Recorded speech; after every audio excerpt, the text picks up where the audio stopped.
ఒక రోజు ఏమైందంటే మా ఫ్రెండ్ తన ఇంకో ఫ్రెండ్ని తీసుకొని బజార్కి వెళ్ళింది.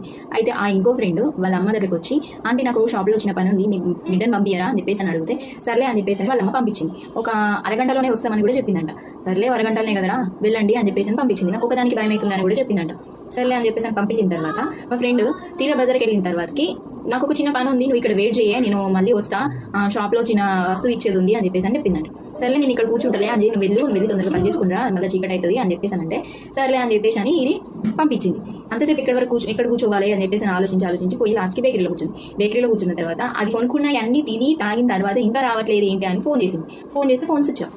అరే ఫోన్ ఏంటి స్విచ్ ఆఫ్ వస్తుంది, ఇప్పటిదాకా కలిసింది కదా, ఇప్పుడే ఎందుకు స్విచ్ ఆఫ్ వస్తుంది అని చెప్పేసి అని మళ్ళీ తన ఏ వైపు వెళ్ళిందో ఆ వైపు వెతుకుతూ దొరకలేదు. ఏంటిది ఇంకా రావట్లేదు అని చెప్పేసి టెన్షన్ పడ్డది. నిజానికి దానికి ఏం తెలియదు. అసలు ఏం జరిగిందంటే, ఇది ఇంట్లోనే పెద్ద మాస్టర్ ప్లాన్ వేసుకుని వచ్చి తనని తీసుకెళ్ళి తనని వేరే ఇక్కడ జాగాలో ఉంచి ఇది వేరే వాళ్ళతోటి బైక్ మీద వెళ్ళిపోయింది. కానీ దానికి ఆ విషయం తెలియదు. ఇంకా రావట్లేదు ఏంది, ఏమైంది దానికి అని చెప్పేసి పాపం ఇది టెన్షన్ పడి ఏడ్చడం మొదలుపెట్టి నాకు ఫోన్ చేసింది. నాకు చెప్పింది, సరే నువ్వు చూడు, ఒక 5-10 minutes చూడు, రాకపోతే మళ్ళీ ఒకసారి ఫోన్ చేయి, మళ్ళీ స్విచ్ ఆఫ్ వస్తే వాళ్ళ పేరెంట్స్కి ఎవరికైనా ఫోన్ చేసి జరిగింది చెప్పి నువ్వు ఇంటికి వెళ్ళు అని చెప్పేసి అన్న. సరే ఇంకా రావట్లేదు కానీ నేను చెప్పినట్టుగా తను చేసి